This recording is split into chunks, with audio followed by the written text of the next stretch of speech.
ஒரு அவதாரங்களுக்கும் சௌலபியம் ஏறிண்டே வர்றது. ராமாவதாரம் ரொம்ப காம்பீரியம், ராமர் பக்கத்துலேயே நம்மளால் போக முடியாது. அதுக்கு கிருஷ்ணாவதாரம் எல்லாரோடையும் கட்டி பிடிச்சிட்டு அரவணைச்சுண்டு இருப்பார். அதுக்கும் வேணா பாண்டுரங்கன் அவதாரம் தானே, யார் வந்தாலும் நல்லவாளோ கெட்டவாளோ பக்தனோ பக்தன் இல்லையோ யார் வந்தாலும் அவளை கட்டி அழைச்சுப்பானா. அதையே அவர் இடுப்பில் கை வச்சுருக்கார். இப்போது சிவபெருமான்னா திரிசூலம் வச்சுருக்கார், ராமர் வில் வச்சுருக்கார், கிருஷ்ணர் புல்லாங்குழல் வச்சுருக்கார். இவர் ஏன் இடுப்பில் சங்கு சக்கரத்தை இடுக்கிண்டு இடுப்பில் கையை வச்சுருக்காருன்னா இதுக்கு நிறையா பேர் ஃபிலசாஃபிக்கலாகவும் சொல்லுவாளாம். அதாவது பாண்டரங்கனை நினச்சவாளுக்கு சம்சாரங்கிற சாகரம் பெரிய கடல்லாம் ஒன்றும் கிடையாது, இடுப்பளவு தான் அப்படின்னு சொல்லுவாள். ஆனால் ஸ்ரீ அண்ணா நம்ம இப்படி கை வச்சுட்டா இப்படி கையை வச்சுட்டா இப்படி கையை வச்சுட்டாலாம் கட்டி பிடிக்க வசதியாக இருக்குமா? இருக்காது. இப்படி இடுப்பில் கையை வச்சுட்டா ஈஸியாக 2 கையை உள்ளே விட்டு இறுக்கி கட்டி பிடிச்சிக்கான்ல, அதனால தான் அவன் இடுப்பில் கையை வச்சுட்டு இருக்கான்.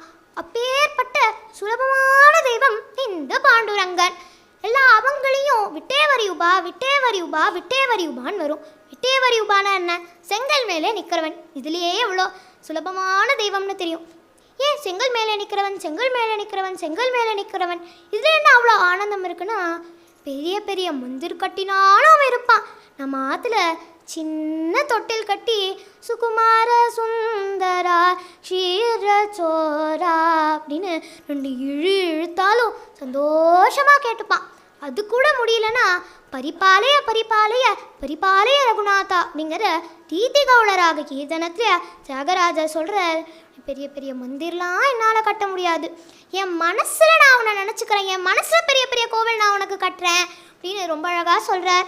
உனக்கு விதவிதமாக வஸ்திரம் கோல்டு வஸ்திரம்லாம் சாத்தணும்னு ஆசை, எனக்கு பணம் காசு கிடையாது, பிரேமாலிங்கனம் கரவே, அதாவது நான் உன்னை கட்டி பிடிச்சிக்கிறேன் நீ என்னை கட்டி பிடிச்சிக்கோ, உனக்கு நான் வஸ்திரம் எனக்கு நீ வஸ்திரம் அப்படின்னு சொல்கிறார்.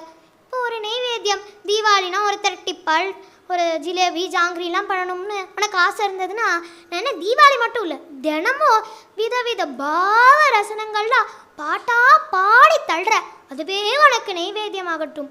உனக்கு தூபமோ தீபமோ காமிக்கணும்னா எது தெரியுமா? தூபம் நான் 7 ஜென்மங்களாக பாவம் பண்ணி வச்சுருக்கேன், அந்த பாவங்கள் எல்லாத்தையும் பொசுக்கிறேன், அதுவே உனக்கு தூபமாகட்டும். எது தெரியுமா? தீபம் 2 கண்ணால் உன்னை விடாமல் பார்த்துட்டே இருக்கிறாமா, அதுவே உனக்கு தீபமாகட்டும். என்னோட பூஜா பலனே உனக்கு பழமாகட்டும் அப்படின்னு ரொம்ப அழகாக இந்த ரீதிகௌளராக கீர்த்தனத்தில் சொல்கிறார். பாகவதத்தில் கூட அஹம் பக்த பராதீனஹ அஸ்தந்திர இவ த்விஜஹ சாதுபிர்கஸ் ஹிருதயஹ பக்தை பக்த ஜனப்பிரியஹ அப்படின்னு வரும். அதாவது பாகவதத்தில் அம்பரீஷ சரித்திரத்தில் துர்வாசர் கடைசியாக பெருமாள் கிட்ட வந்து சரணாகதி பண்ணுறார். இப்போ பெருமாள் சொல்கிறார், நான் பக்த பிரியன் பக்த பராதீனன், பக்தர்கள் மனசில் தான் நான் இருக்கேன், நீ யார் அபச்சாரம் பண்ணையோ அவள்கிட்டே போய் மன்னிப்பு கேள் சரணாகதி பண்ணு, அம்பரீஷன்கிட்டே போய் மன்னிப்பு கேள் சரணாகதி பண்ணுன்னு சாக்ஷாத் அந்த பெருமாளே தாம் பக்த பிரியன் தாம் பக்த பராதீனன்னு பாகவதத்தில் சொல்கிறானா. பேர்பட்ட இந்த பாண்டுரங்கன் நம்ம எல்லாருக்கும் அனுகிரகம் பண்ணணும்னு பிரார்த்தனை பண்ணிக்கிறேன்.